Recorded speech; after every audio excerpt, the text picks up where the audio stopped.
hermanos, hemos leído la porción que tenemos para la reflexión del día de hoy. Contarles que en la semana he tenido un pequeño incidente. No sé, a ustedes imagino que todo les ha ido bien. El día lunes, como era feriado, salimos con mi esposa. Sufrí un accidente. Un poquito me preocupó, pero ya el día miércoles, básicamente, me mordió un perro. Yo no le daba importancia. Yo seguía trabajando el día martes hasta que el día miércoles me salió una hematoma muy cerca a donde me agredió este can.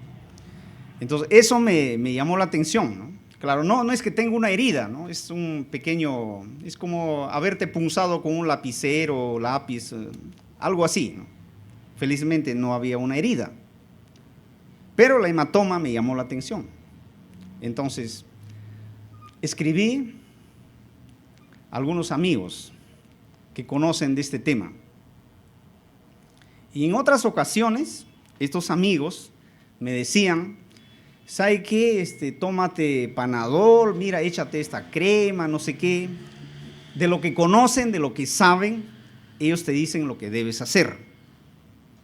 Pero en esta ocasión, un amigo muy querido, un doctor, me dijo: ¿sabe qué?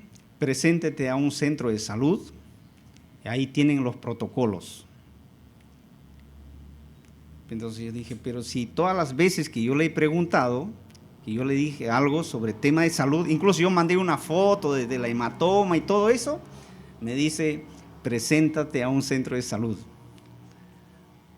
Yo dije, qué raro, ¿será que no me quiere atender? Pues en otras ocasiones sí, me daba la receta, ¿no? ¿Cómo ahora? Y cuando me habló de protocolos, ¿será que él no tiene esos protocolos? ¿O en su trabajo no tienen esos? Pues qué raro, ¿no? Un centro de salud.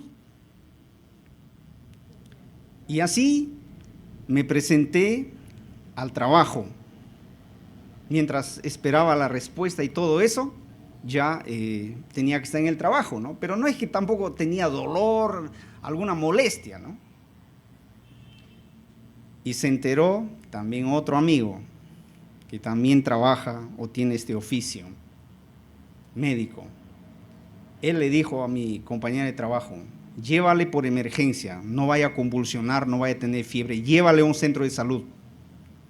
Entonces mi compañera me está insistiendo: tienes que ir por centro de salud, tienes que ir.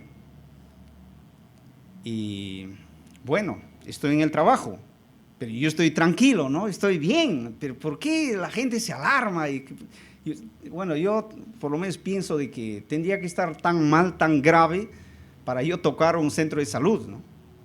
Pero hasta ese momento yo no sabía estas cosas. Entonces llamé al centro de salud cerca al trabajo, tengo también algunos contactos, y me dijo: pero ya es muy tarde, ¿por qué no has venido el mismo día? Normalmente uno va casi el mismo día, al momento. Eso tiene que ver la veterinaria, pero yo no soy mascota, ¿qué tiene que ver la veterinaria? No, también tiene que ver saneamiento ambiental, hay toda una cadena ahora, por eso se refería al protocolo. Entonces me dijo: no, a esta hora ya se fueron ya los de saneamiento, el veterinario, ya se han ido ya. Pero ¿qué tienes? ¿No? ¿Tienes algún síntoma? No, nada. Entonces, por último, la querida y amiga Keta, nos comunicamos, conversando de otros temas. Ella también conoce estos temas y me dice: tienes que ir a un centro de salud. Así que el día jueves ya creo, me presenté al centro de salud. Entonces, por último, Oscar, no sé por qué lo hacen tan difícil el tema. ¿Sabe qué me dijeron? Por poco me dicen: trae al can, trae al perro, para estudiarlo, en serio. Entonces yo dije que, o sea, el perro es más importante que el paciente. ¿Conoces al perro? ¿Dónde está el perro? Tienes que atenderte, acudir a un centro de salud donde ocurrió el incidente o el accidente. Entonces eso fue en Huachipa, por ahí adentro, entonces ya está ahí pensando, ¿no? O sea, el perro más importante, hay que estar, tienen que analizar, estudiar y todo. Así que tengan cuidado, José Pablo, no te vaya a morder el perro, por favor. Hay todo un protocolo, todo un estudio. Entonces, al final tuve que someterme a todo ese protocolo, porque ¿quién soy yo para contradecir esos protocolos, ¿no? Por algo, los especialistas, los médicos, los doctores o el Ministerio de Salud ha establecido esos protocolos. Por más que me parezcan, no sé, raro, insignificante, no sé, que diga que el perro hay que traerlo, pero qué locura, pues tengo que pasar, ¿no? Porque ellos conocen ese tema. Me presenté el jueves, me diagnosticaron todo, y me dijeron que no es necesario ponerte la vacuna. Por si acaso, son 7 vacunas, 1 por día. No necesitas, pero estás en observación. Tomaron mi teléfono, mi dirección y me dijo que hay que contar 7 días. Bueno, ya pasé 7 días, gracias a Dios, y son cosas que a veces a los que estamos expuestos. Pues si el especialista, el que conoce, te recomienda algo, aunque tengas duda, pues tienes que seguir. Y también esto me hizo recordar que en la pandemia, otro amigo doctor me dijo, por favor, recétame algo más, porque era el 2020 donde solamente se tomaba Panadol. Entonces después sacaron esto de ivermectina, ya me habían suministrado esto, pero seguía el tema. Normalmente estamos nosotros mentalizados, ¿no? El doctor me va a dar la respuesta, la solución. ¿Y qué si ya no hay respuesta? ¿Y qué si no hay receta? Entonces casi automáticamente estamos actuando. También por otro lado. Y este amigo doctor me dijo, eso es todo, ya no hay nada más que darte, tenemos que esperar que tu cuerpo reaccione. Y a eso me trajo abajo. Estamos acostumbrados, voy a la farmacia, compro algo, o le digo al doctor, voy al consultorio, algo así. Entonces, estos días he estado también recordando esto. Hermanos, muchas veces también o nosotros tenemos como norma de fe, como norma de conducta, la palabra de Dios. Aquí están los protocolos de la vida cristiana. Este es el manual de la vida cristiana. Y muchas veces también nosotros hacemos un alto, pasamos por alto, o queremos nosotros mismos poner las normas, los protocolos, o adaptar, a pesar que dice, queremos adaptar a lo que nosotros creemos, a lo que nosotros pensamos. No debería ser así. Si seguimos las instrucciones de los profesionales, ¿por qué no seguir las instrucciones de la palabra de Dios? ¿Por qué no dar debida importancia? Entonces, en la lectura de hoy hay un caso de un supuesto líder que conoce probablemente las Escrituras, pero no quiere someterse a la autoridad, no quiere someterse a la palabra de Dios.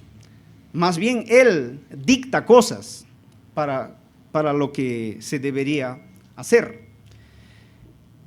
Hay un contraste en el pasaje en 3 de Juan que hemos leído, tiene un solo capítulo. Básicamente hay, creo que 3 personas. Por un lado tenemos a Gayo, que tiene un buen testimonio, y por otro lado, lo opuesto de él es Diótrefes, que no quiere someterse que se resiste a la autoridad, que se resiste a la palabra de Dios, trata mal a las personas, expulsa a las personas de la iglesia, simplemente porque los miembros de la iglesia quieren ser hospitalarios, solidarios. Él no acepta eso. Entonces, él expulsa a estos, no obedece lo que le escribe el apóstol Juan. Él daba ciertas instrucciones al cual no quiere prestar atención. Significa desobediencia, rechazo a la autoridad. Pero luego tenemos aquí otro personaje, Demetrio. Demetrio, que es muy recomendado por los hermanos, tiene una recomendación por la palabra de Dios. O sea, él vive acorde al testimonio de la palabra de Dios. O sea, él vive fielmente siguiendo la palabra de Dios. Y no solo esto, sino que también tiene la recomendación, en este caso, del apóstol Juan. 3 personajes que tienen actitudes diferentes. 2 de ellos que son dignos de imitar. El caso de Gayo, el caso de Demetrio. Pero lo curioso es, en caso de Demetrio, ¿por qué una persona requiere tanta recomendación? Reiterar una y otra vez. Los hermanos lo recomiendan. La verdad también lo dice así. Yo también lo recomiendo. ¿Por qué será que Demetrio necesita o tiene tanto ese respaldo, tiene tanta esa recomendación para ser recibido nuevamente? Entonces, yo lo he titulado el sermón o la reflexión de esta mañana, acciones y consejos prácticos para tiempos difíciles. Acciones y consejos prácticos para tiempos difíciles. También he estado pensando, y les doy la tarea, ¿qué hacemos con el hermano Diótrefes? Esa es la tarea. ¿Qué hacemos con el hermano Diótrefes? Porque aquí está en la lectura. Este hermano que no recibe, el apóstol Juan le escribió una carta, no le prestó atención, algunos dicen que esa carta se ha perdido, qué sé yo. Los demás hermanos quieren ser generosos, solidarios, hospitalarios, pero él se opone, que no deben estar en esas prácticas. Al que intenta hacer esto, los bota de la iglesia. ¿Qué hacer con el hermano Diótrefes? También he pensado de repente hacer una reflexión, pero creo que va por ese lado cuando decimos acciones y consejos prácticos para tiempos difíciles. ¿Por qué tiempos difíciles? Porque en la iglesia no hay un consenso, no hay un acuerdo. Hay un líder, en este caso Diótrefes, que no quiere prestar atención a las instrucciones de la palabra de Dios. Parece que no ha leído, que dice que ¿quién es el primero y el más importante según Jesús? El que sirve. Pero a él le gusta el primer lugar, ser el primero. Tampoco creo que recuerda o ha leído ese texto que dice que Juan ha insistido tanto en el mandamiento del amor, que el amor debe ser algo práctico. Entonces, la generosidad, la solidaridad, los demás hermanos querían promover, pero él no está de acuerdo con eso. ¿Será que eso le resta, según él, su autoridad, su poder? No sé. Entonces, ¿qué hacemos en un ambiente así? ¿Qué hacemos si encontramos un caso como este? ¿Qué acciones tomar? ¿Qué medidas tomar? De eso se trata la reflexión de esta mañana. En primer lugar, ¿qué debemos hacer? En primer lugar, debemos propiciar un ambiente de diálogo. No debemos cerrarnos al diálogo. Los problemas siempre van a haber, sea en la familia, sea en la iglesia, sea en el trabajo. Lo que no debemos hacer es decir no al diálogo. Debemos promover el diálogo. ¿Por qué cerrarnos al diálogo? ¿Por qué no querer conversar? Tristemente, tengo que decir esto. Este año he estado escuchando, hasta en una ocasión me dijeron a mí, aunque el texto no trataba de eso, que yo predicara acerca del chisme. Hay un chisme, entonces tenemos que predicar. Me han recomendado textos bíblicos donde yo debo predicar sobre el chisme. Pero entonces, si yo voy a predicar otro tema que no está en lo que estoy leyendo, entonces, ¿para qué voy a decir, esta es tu prédica? Así que yo no prediqué el tema del chisme, pero ahora voy a referirme a algo. A veces, con ese nombre del chisme, no se quiere conversar. Parece que es un mecanismo de defensa. Es un chisme, es un decir y nadie quiere hablar. Lo que leemos aquí, no sé si es un chisme también, porque el apóstol Juan sabe las buenas acciones, el buen testimonio de Gayo, pero también sabe el ejemplo malo, en este caso de Diótrefes. Entonces, a él le comunican, porque él sabe estas cosas. Entonces, a veces, estando en el liderazgo, tú estás en medio.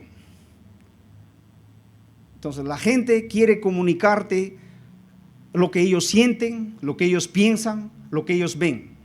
Que le vas a decir que es un chisme, retírate, no hay nada que hablar. ¿Le vamos a decir eso? Y al escuchar, ¿qué vamos a hacer? Nos quedamos con eso.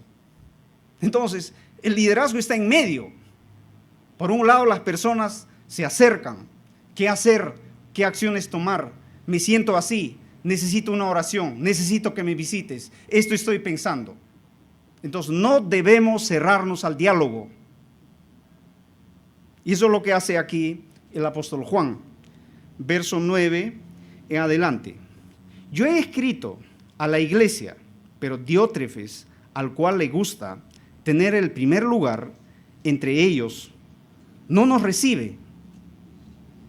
Por esta causa, si yo voy, recordaré las palabras que hace profiriendo palabras malignas contra nosotros.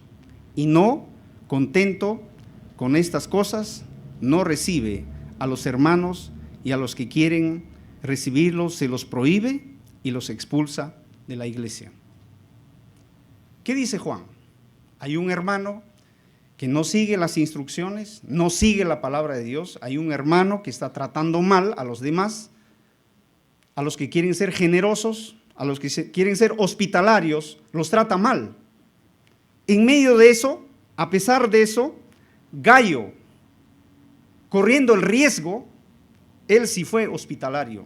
El verso 3 dice de Gayo, fue generoso, recibió a los hermanos extranjeros, a los obreros que habían dejado sus cosas para ocuparse en la obra del Señor.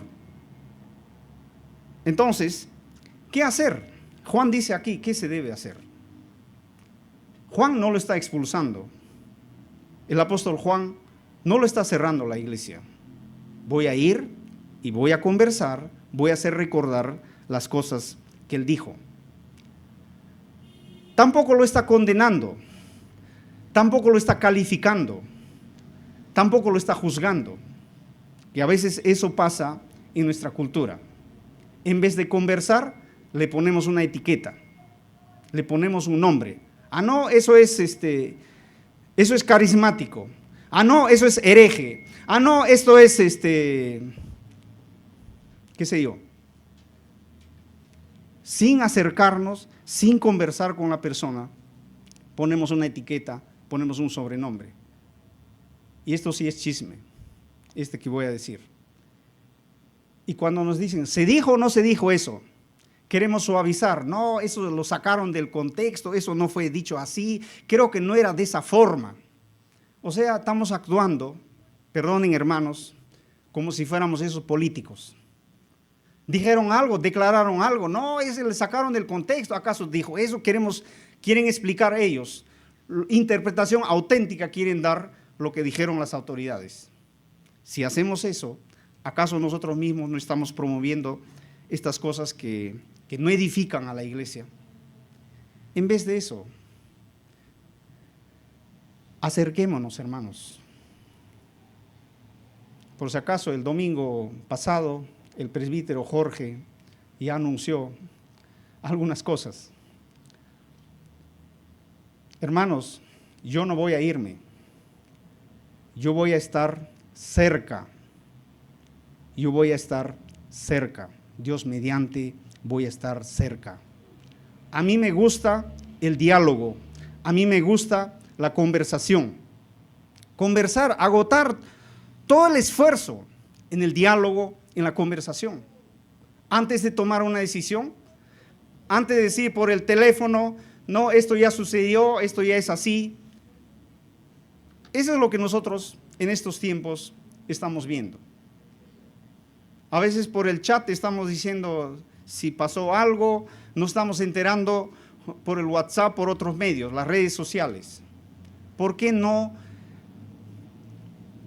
humillarnos y acercarnos y conversar con respeto, alturadamente, como cristianos maduros? Se supone que somos hermanos en la fe. Y si somos hijos de Dios, debe haber un ambiente de confianza, un ambiente de amor. Si alguien está en error, si alguien se equivocó, me acerco y le converso. Si está en error, le digo, hermano, esto es un error, por favor, para la próxima mejoremos estas cosas. Simplemente, en lugar de eso, difundir ideas o pensamientos, cosas. ¿En qué ayuda eso? ¿En qué ayuda eso? ¿Edifica esas cosas? Pero hacemos eso en nombre de la palabra de Dios, en nombre de cuidar, hacemos eso. Pero ¿en qué le estamos ayudando al hermano o a la persona? Ahora, si yo recibo, sea chisme o veo algo y no digo nada, soy cómplice. Y si yo comparto a otros, en vez de conversar, dialogar con los involucrados, no estoy ayudando en nada. Estoy diciendo que la persona siga haciendo lo mismo. Entonces, si el hermano está en error, si una prédica, esta prédica es de repente pues no está según las normas, no está según los protocolos, si ustedes no me dicen a mí, yo voy a seguir predicando así mañana, pasado mañana, el próximo año. Por eso es importante el diálogo. Por eso Juan dice, voy a ir y voy a conversar estas cosas. Generar espacios y ambientes de diálogo es importante. No hay nada mejor que un diálogo para entrar en razón, para limar asperezas y llegar a un entendimiento y buscar soluciones. No hay nada mejor que un diálogo abierto, alturado, responsable y maduro. Un diálogo sensato para el esclarecimiento de los hechos y poner fin al raje, al chisme. Es mejor conversar, dialogar antes de seguir difundiendo esto. ¿Por qué cerrarnos al diálogo? ¿Por qué evitar el diálogo? ¿Será que no tengo cómo defenderme y por eso no quiero dialogar? ¿Será que estoy escondiendo algo y por eso no quiero dialogar? Se podría pensar, dar a pensar muchas cosas si no se quiere dialogar. ¿Será que no soy lo suficientemente maduro espiritualmente, por eso no quiero dialogar? El diálogo es importante. Un especialista en tema del diálogo, Alfredo Zamudio, dijo lo siguiente: el diálogo se trata de contar cosas difíciles y crear un espacio para que para que se cuenten. No significa aceptar, ni justificar, ni perdonar al infractor. O sea, el diálogo es el primer paso, sino solamente tratar de escuchar la versión de cada uno de ellos. Esta es la mejor herramienta para reconstruir relaciones rotas, porque cuando uno escucha, el conflicto cambia. Y ha escuchado el dolor del otro, se debe conversar, dialogar desde ambos lados de la brecha para que nos lleve a algo. Después del diálogo con ambas partes, luego recién vamos a llegar a algo, como dicen. Si en un matrimonio hay problemas, a veces uno acusa, ¿no? No, que mi esposo, que esto, que el otro. En relaciones rotas, ambos tienen algo que ver, porque se trata de dos personas. Ambos tienen que ver algo en esa relación rota. Por eso se debe dialogar, por eso se debe conversar. Entonces, en lugar de dialogar, ¿qué es lo que hacía Diótrefes? Cegado por su orgullo y arrogancia, desconocía a la autoridad. Versículo 9. Desconocía la autoridad. Yo he escrito a la iglesia, pero Diótrefes, al cual le gusta tener el primer lugar, entre ellos no nos recibe. Desconocía la autoridad. Desprestigiaba a la autoridad.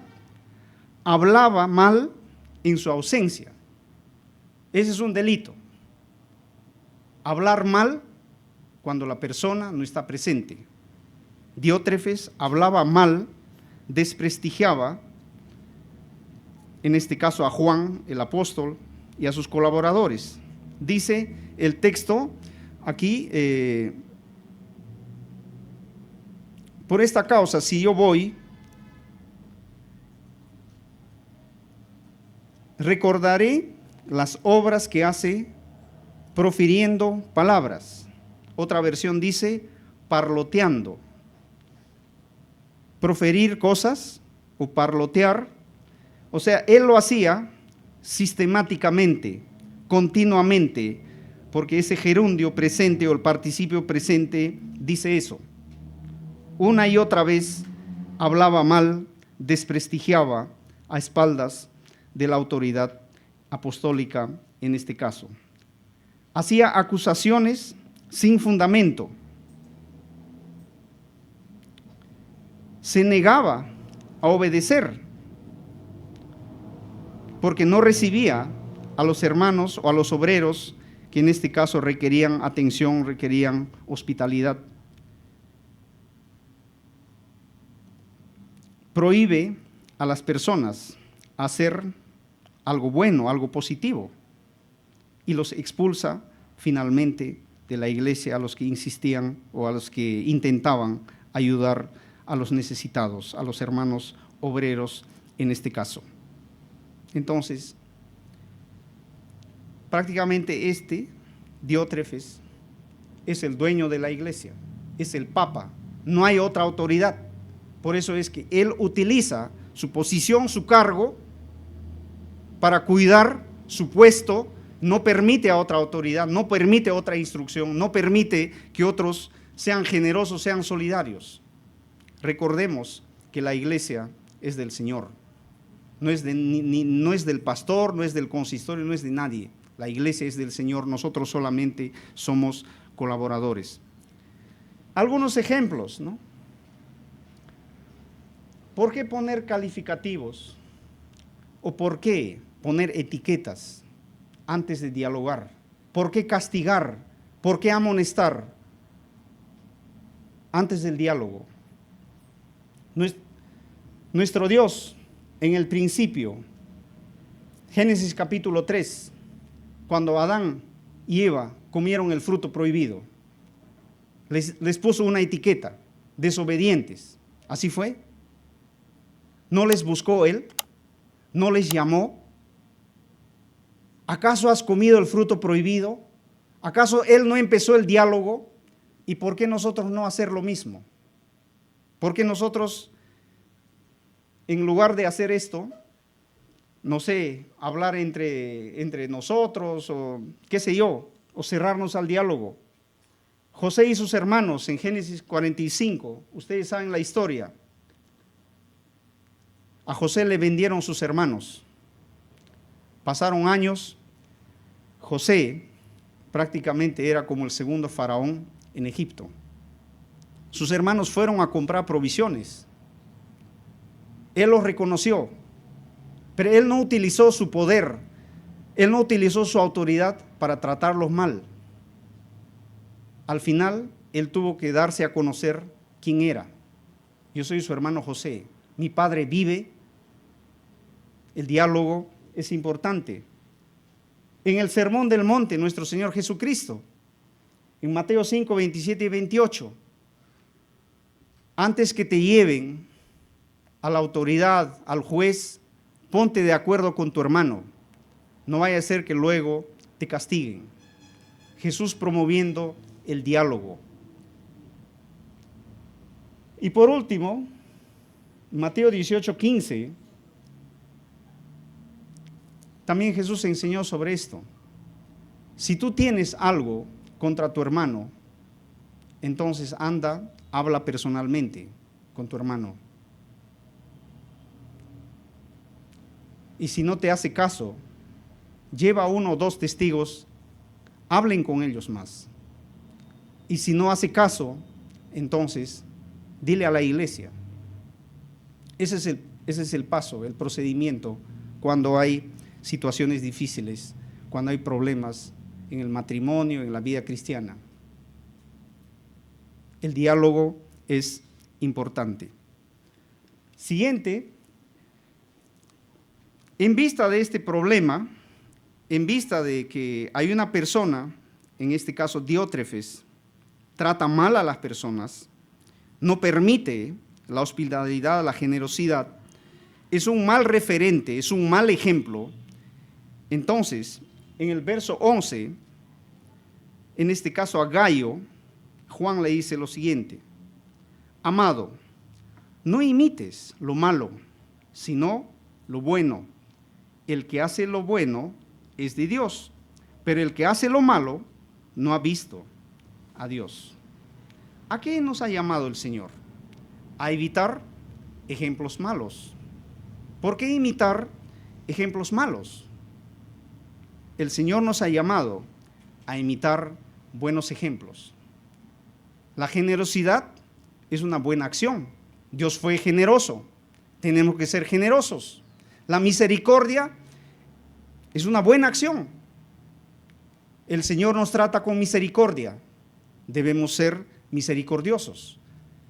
Dice aquí, el que hace lo bueno es de Dios. El que hace lo malo no conoce a Dios. Hay un contraste aquí. Entonces, igual aquí, el que hace, participio presente. Hacer lo bueno es algo constante, todos los días de nuestra vida. Debe caracterizarnos hacer el bien. El cristiano debe caracterizarse haciendo lo bueno, dando buen ejemplo, dando buena referencia, dando buen testimonio. A eso el Señor nos ha llamado. ¿Y por qué?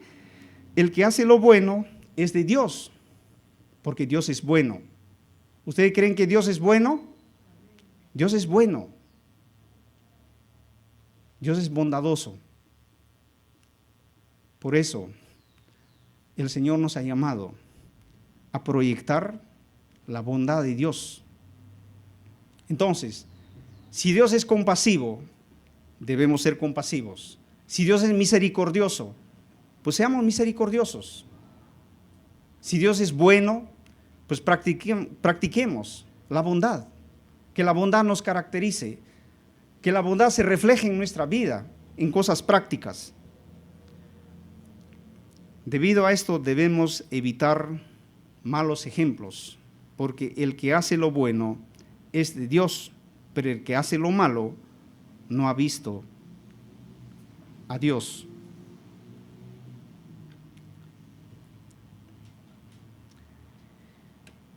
El ejemplo de Diótrefes no era digno de imitar.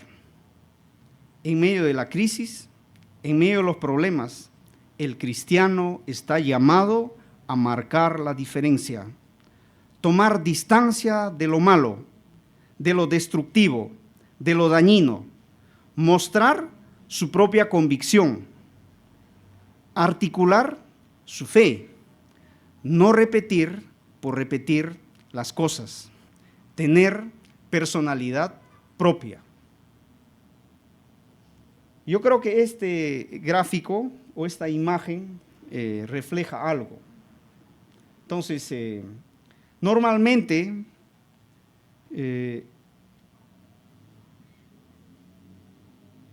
ellos imitan lo que otros hacen. ¿Cómo se llaman? Monitos. Ellos imitan lo que otros hacen, normalmente. Pero en este caso, en el primer dibujo, se tapa los oídos. Entonces, no prestar atención a cosas que pueden dañar mi comunión, perjudicar mi vida, perjudicar mi comunión, mi relación con mi familia, con los demás. El del medio no quiere ver. Evitar, entonces, malos ejemplos, malas referencias. El último, en vez de hablar, mejor callar. Entonces, no caer en lo mismo. Si otros están hablando, es callar. Como dije al principio, ser líder es algo complejo. Tienes que recibir a todos por iguales. Entonces, ¿qué hacer si la persona, así llamado, así sea chisme, lo que sea, te cuenta? ¿Qué vas a hacer? Ah, sí, yo también he visto. Ah, sí, yo también creo que es así, ¿no? Entonces, no vas a meterte en esa conversación.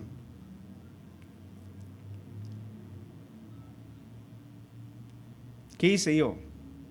Yo les dije a las personas que han venido a conversar conmigo, ¿por qué no lo dicen a la misma persona? ¿Por qué no le dicen a los líderes? ¿Por qué no conversan de esto? O sea, pensarán de repente, pues yo voy a recibir y voy a ir a pelearme con todos, tampoco, ¿no? Hay canales. ¿No dice Mateo 18 que hay que conversar personalmente? Entonces, antes de difundir, conversemos, ¿no? Si no se puede, hagamos en equipo. Hay formas, hay maneras. Entonces, finalmente, en situación de dificultad, en una situación de crisis, el diálogo es importante. Seguir buenos ejemplos es de Dios, como dice aquí el texto. Por último, debemos respaldar, debemos recibir, debemos apoyar a los que participan, a los que colaboran en la obra de Dios.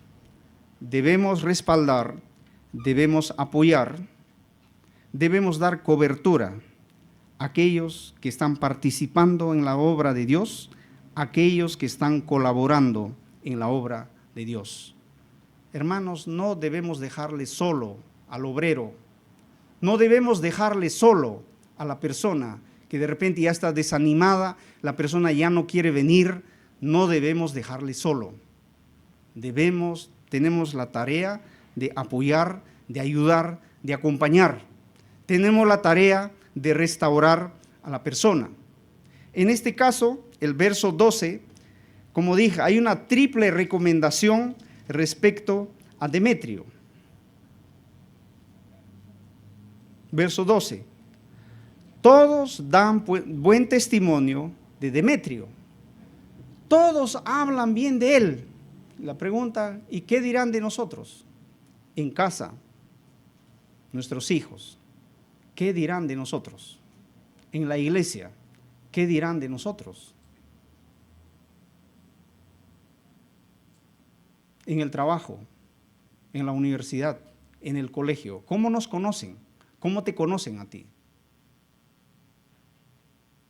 Buen trabajador, no sé, puntual, no sé, buen consejero, buen amigo. ¿Cómo nos reconocen? A Demetrio en este caso dice que todos dan buen testimonio de él. Todos dan una buena referencia sobre él. Y aún la verdad misma.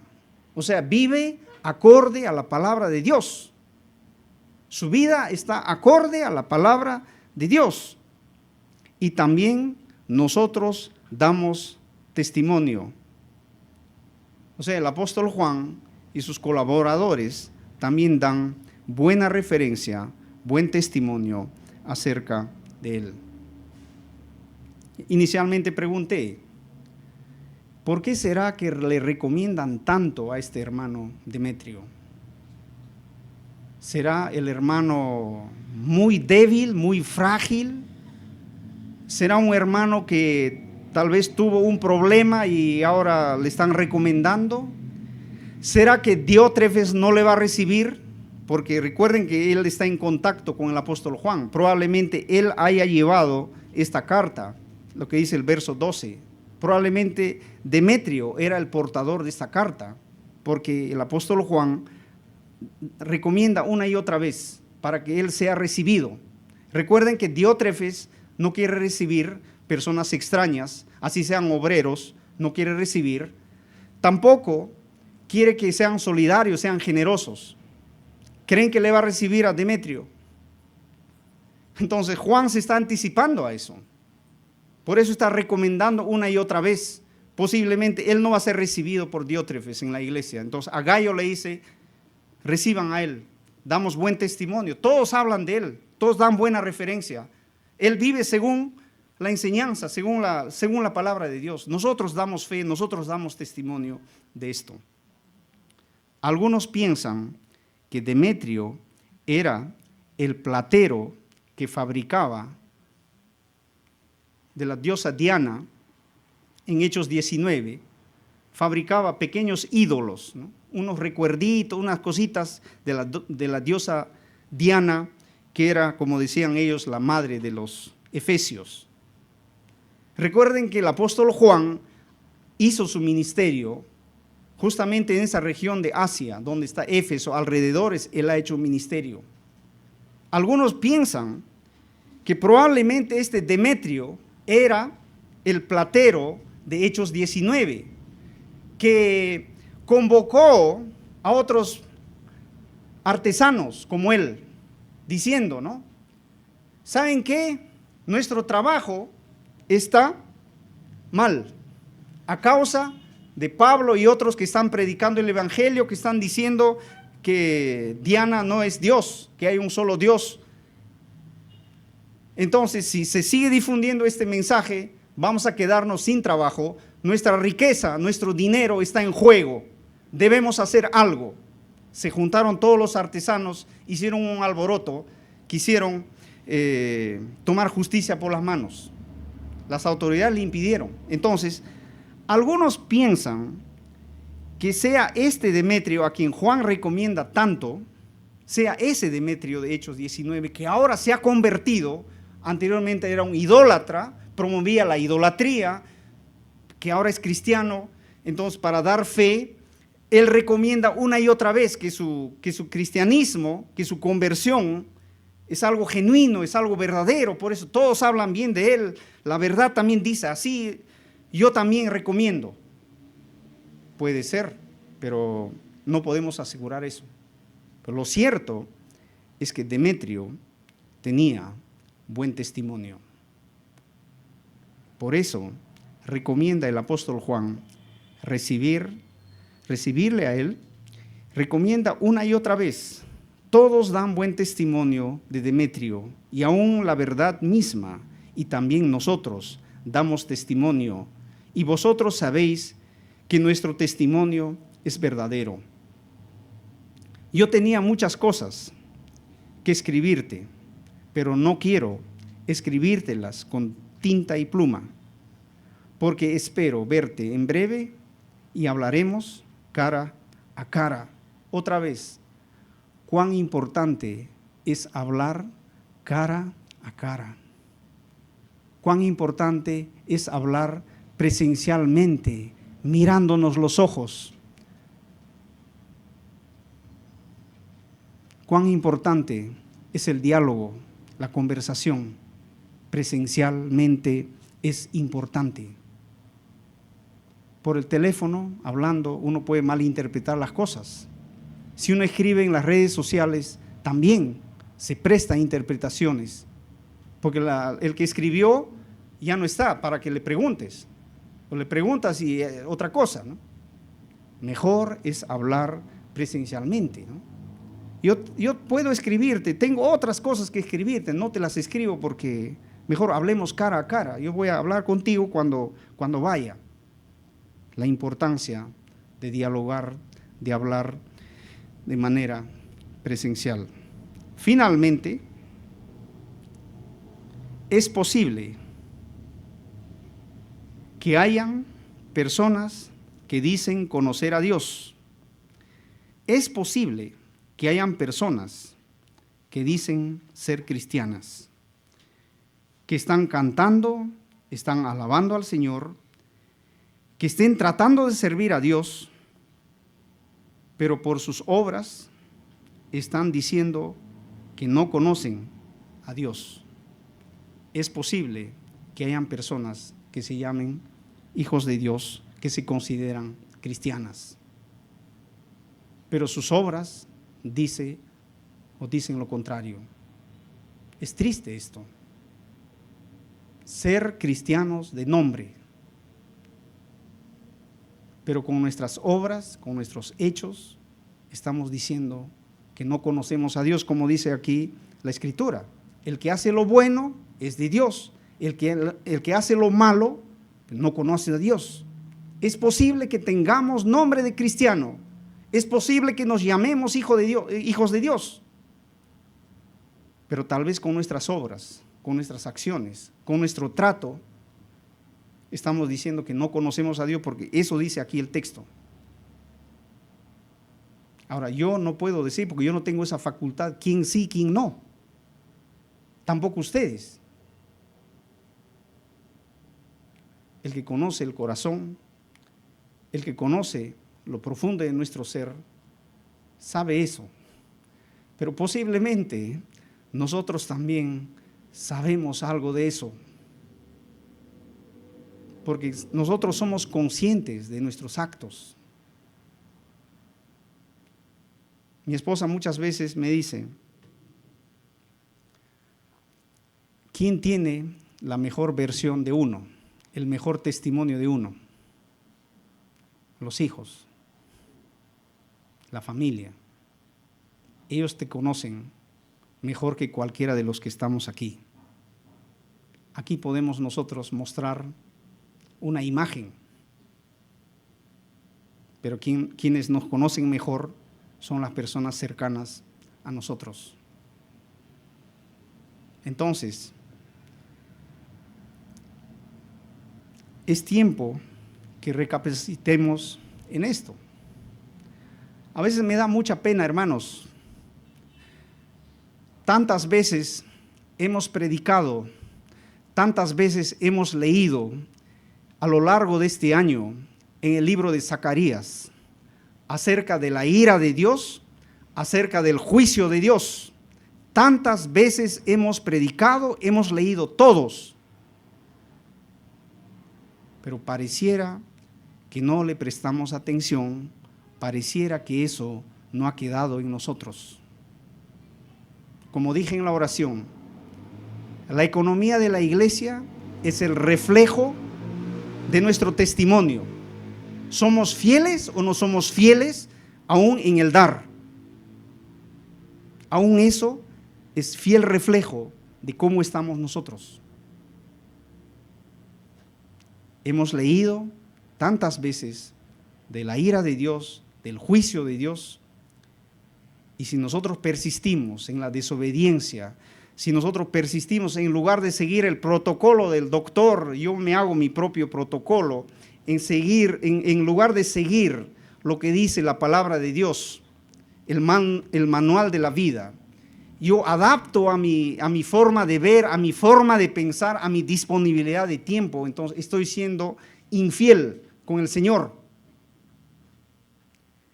Hermanos, que el Señor nos ayude, que el próximo año seamos, de repente, próximo año podamos trabajar de una manera diferente. Que el próximo año, si este año no has podido involucrarte, si este año no has podido participar, si no has podido colaborar, que el próximo año puedas realmente colaborar, participar.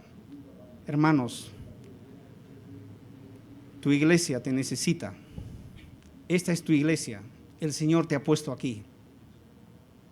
No ganamos nada con solamente escuchar, con solamente decir las cosas. Debemos involucrarnos. Las diferencias siempre van a haber, los problemas siempre van a haber, pero ¿qué tenemos que hacer? Ya nos dijo este texto. El diálogo, la conversación es importante. Seguir buenos ejemplos, seguir buenos modelos es importante. Evitar los malos ejemplos, evitar los malos referentes. Y respaldar, acoger a aquellos que están en la obra del Señor, ya sea participando o colaborando. Tenemos la tarea de acogerlos, de apoyarlos, de fortalecerlos. Oremos. Bendito Dios, Padre nuestro, muchas gracias por esta palabra tuya. Por tu gracia estamos, Señor, terminando ya casi este año. Gracias por traernos a este lugar. Señor, tú que miras nuestros corazones, quita de nosotros el resentimiento, quita de nosotros el odio, quita de nosotros, Señor, los malos hábitos, quita de nosotros, Señor, esos malos ejemplos que hemos aprendido de repente desde la niñez, sea de los vecinos, de los compañeros, de los amigos, aún de la misma familia. Que con tu gracia y tu misericordia, Señor, podamos fortalecernos y podamos nosotros cambiar con tu ayuda nuestra forma de ver la vida, nuestra forma de ver la obra tuya, nuestra forma de ver la vida cristiana. Tu palabra dice: no se conformen a los pensamientos de este siglo, de este tiempo. Renuévense, cambien su manera de pensar. A eso nos llama tu palabra. Mientras vamos a estar en este mundo, estaremos rodeados, Señor, de las dificultades, de las aflicciones, de las enfermedades, de una serie de cosas. Pero tú nos has llamado a ser una comunidad, a ser una iglesia, a ser amigos, a ser hermanos, a ser una familia. Y en una familia todo, absolutamente todo debe quedar en confianza. Si alguien se siente mal, nuestra tarea es fortalecer, es animar. Si alguien se equivoca, nuestra tarea es animar, es restaurar a esta persona. Guíanos, Señor, en esta tarea. Abre nuestros ojos, abre nuestro entendimiento. En el nombre de Jesús, nuestro Señor. Amén.